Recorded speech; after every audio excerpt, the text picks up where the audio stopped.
NCP সহ ৩টি দলকে নিবন্ধন দিচ্ছে নির্বাচন কমিশন।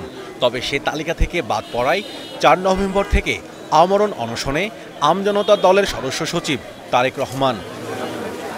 এরই মধ্যে তার সঙ্গে একাত্মতা জানাচ্ছেন নানা দলের নেতাকর্মী সহ সাধারণ জনগণ। সে ধারাবাহিকতায় এবার তারেকের প্রতি সহমর্মিতা জানালেন বিএনপি নেতা ইশরাক হোসেন। জানালেন দলটির নিবন্ধন আবেদন পুনর্বিবেচনার আহ্বান।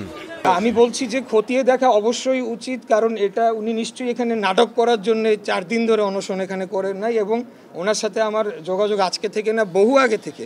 উনি আমাকে আরও 6 মাস আগেই বলেছেন যে আমার পার্টির নাম নিয়ে ষড়যন্ত্র হচ্ছে, আমি কি করব ভাই, আমার তো আর অত কেউ নাই।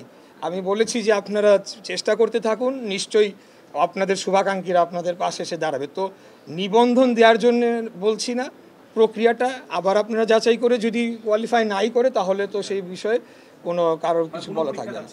এ প্রশ্নে নির্বাচন কমিশন সচিব জানিয়েছেন তাদের আবেদনে যেসব ঘাটতি রয়েছে সেগুলো পূরণ করে আপিল করার আহ্বান।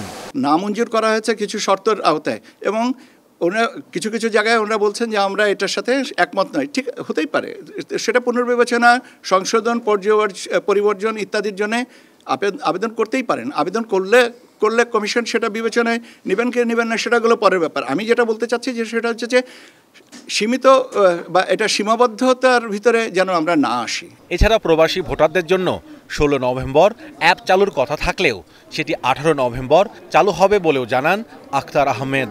16 নভেম্বর হয়ে গেছে রোববার। রোববার তো বিশ্বের অধিকাংশ দেশেই আর কি সাপ্তাহিক ছুটি, কিন্তু আমাদের এখানে তো আমরা কাজ করি।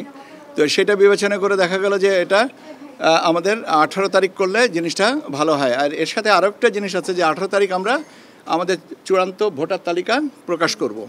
তো সেইটার জন্যে এই পরিবর্তনটা, এবং আমরা সময়টা যে লঞ্চিংয়ের সময়টা কখন সেটা আমরা পরবর্তীতে জানিয়ে দেব।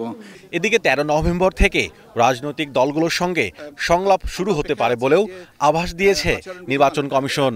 প্রার্থী এবং রাজনৈতিক দলের আচরণ বিধিমালার গেজেটটা পেলেই আমরা সংলাপের সময়টা ঠিক করে নেব। Mahmudul Hasan, star news, Dhaka.